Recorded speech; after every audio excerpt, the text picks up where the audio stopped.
Assalomu alaykum aziz vatandoshlar, aziz obunachilar. Mana shu videoni qo'yib boryapmiz. Xudo xolasa bu oxirgi videomiz bo'ladi. Mana pardalarimiz ham bitdi.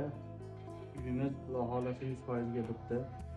Shu uy qurilishi bo'yicha kim xizmat qilgan bo'lsa, o'z hissasini qo'shgan bo'lsa, kuchi bilan, moli bilan yoki qandaydir apparatlari bilanmi, texnikasi bilan hammadan Alloh rozi bo'lsin. Ulgurmay qolibman, bilmay qolibman degan akalarga mana bu yo'lak. Ko'rsatdi yo'lakni. Mana shu yo'lakimiz. Bu yil qor yog'mayapti. Qor yog'ib qolsa, bu akamizga qiyin bo'ladi. Borib kelish aravada shuni kapon qilib to'sib qo'ysak yaxshi bo'ladi. Kimdir ixloschilar bo'lsa, mana yana jindak javob ish bor, xudo xolasa. Bemalol akamizni telefon nomerini qoldirib qo'yamiz. Telefon qilib o'ziga bog'lanib bemalol aloqaga chiqa olasizlar. Hammanglardan Alloh rozi bo'lsin. To'qqizloq mahallasidan ham Alloh rozi bo'lsin. Ahil inoq bo'lib birgalikda yaxshi harakat bo'lindi.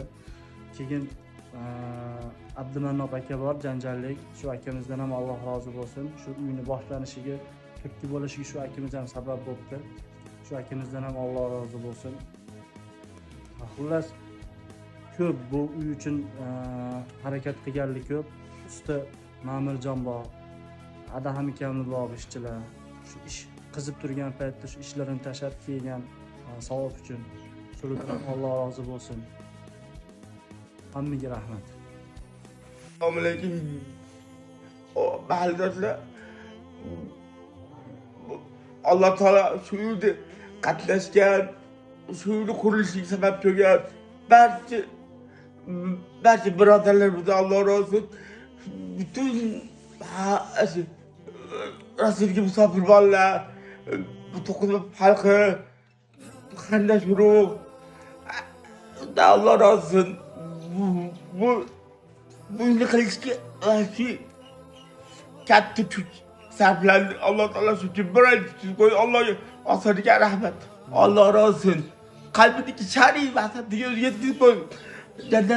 Jannatda qasr qilmasin. Shu tugilchi, shu chirkashchi udamoli degan joyi bor. Savbari degan joyi bor. Shu yetkazib qo'ysin. Alloh taolo o'zi qalbimnikini ko'rib turibdi.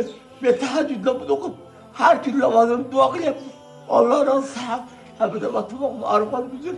Alloh 40 ko'ramiz.